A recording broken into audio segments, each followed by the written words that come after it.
په پیښور کې د افغانیانو خلاف یو غټ کریک ډاون شروع شو چې ډیر په ګڼ شمیر کې افغانیان گرفتار شوي دي او هغه به باقاعده خپل وطن ته ډیپورټ کیږي چونکې د پاکستان حکومت د کې پی کې حکومت ډیر ډیډلاین ورکړل خو په پاکستان کې د افغانیانو غټ کاروبارونه دي ډیټیل سره په خبره کوو چې ویډیو خپل مکمل وګورئ او مخکې ملګرو سره شریک کړئ ډیر افغانیان چې کوم دی غي د وطن نه پرې خودل غواړي پاکستان نه پرې خودل غواړي چونکې په سوشل میډیا باندې خو په افغانستان کې چې کوم پښتانه اوسېږي ای پاکستان پسې کنزل کوي بد ردی وي او په پاکستان کې چې کوم افغانیان اوسېږي نو هغه پاکستان ته زیاته ترجیح ورکوي په پاکستان کې جون تیرول یا دلته کسب کول روزګار کول نو دا زه پریفر کوي د کاروباري سړی نه چې ته تاسو کې چې ته کم ځای کاروبار کول غواړي پاکستان کې یا افغانستان کې نه بتاله د پاکستان نو مخلي وجه سره دا بر افغانستان خلکو له معلومه چې ولی افغانستان ته دغه کاروباري حضرات کم چې په پاکستان کې جون کوي د اوس په سو وجه باندې خپل وطن ته نزي دا به هغه معلومه چې دای په وطن کې کاروبار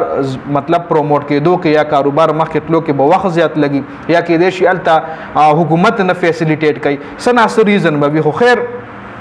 په پیښور کې پرونه د افغانیانو خلاف غټ کریک ډاون شوی دی د پیښور مختلف علاقو کې په افغانیانو باندې چاپی شوی دی پېښور بورډ بازار کې غټ اپریشن شوی دی شپږ سوونه زیات افغانیان چې کوم دی هغه گرفتار شوی دي او هغه باندې یا سبا خپل وطن ته ډیپورټ کیږي چې د کې ګڼ شمیر کې هغه افغانیان دي کم چې په پاکستان کې بزنس لرلو دکانونه او د کپړې دکانونه د کارپټ دکانونه ایون په پېښور حیات آباد کې کم کارخانو بازار چې د کارخانو مارکیټ کم دی هغه کې هم میجارټي د افغانستان د کاروباري حضرات وا چې پاغه باندې به هم وخت در وخت اپریشن کیږي ډېر د افغانستان دا سرونه دي چې په پاکستان کې کاروبار لري نو هغه باقاعده په ویزو باندې پاکستان ته راغلي دي او په ویزو باندې دلته رهایش پذیر دي د پاکستان حکومت هم د افغانستان دغه خلکو لومدا خبره کوي چې تاسو لاړ شئ ولته نه بیا په ویزو باندې راشئ موږ تاسو نو باسو دا دلته تاسو کاروبار کوئ دلته تاسو اوسېږئ چې هر څه کوئ خو په لیګل طریقه باندې راشئ په ویزو باندې راشي ویزي واخلئ په بارډر باندې او په هغه باندې پاکستان ته تاسو راشئ دلته کاروبار کوئ دلته اوسېږئ فیملی راوړئ خو په لیګل طریقه باندې نو دا کم کریک ډاون چې کم شروع دی نو دا په پیښور کې د غیر قانوني افغانستان مقیم رونو خلاف شروع دی کم چې قانوني مقیم دی په ویزو باندې راغلي دي نو هغه ته هیڅ قسم ستونزه نشته ته هیڅ قسم مسله نشته هغه په پاکستان کې ټایم هم تیرول شي سره د فیملی هم اوسېدی شي دلته کاروبار هم کول شي دلته د هغه د پاکستان د قانون مطابق زندگی کول شي خدا کریک ډاون چې کوم شوی دی دا د غیر قانوني افغانیانو خلاف شوی دی چې تقریبا 600 نه زیات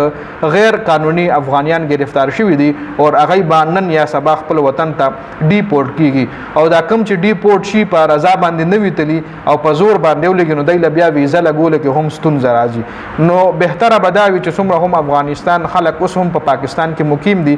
نو دای د خبر رضا باندې لاټ یلته ویزو لګوي او راشي دلته کاروبار کوي دلته اوسېږي د خپل مرګري دي د خپل مرګري دي یو ځای را سره سکول سبق کالج یونیورسيټي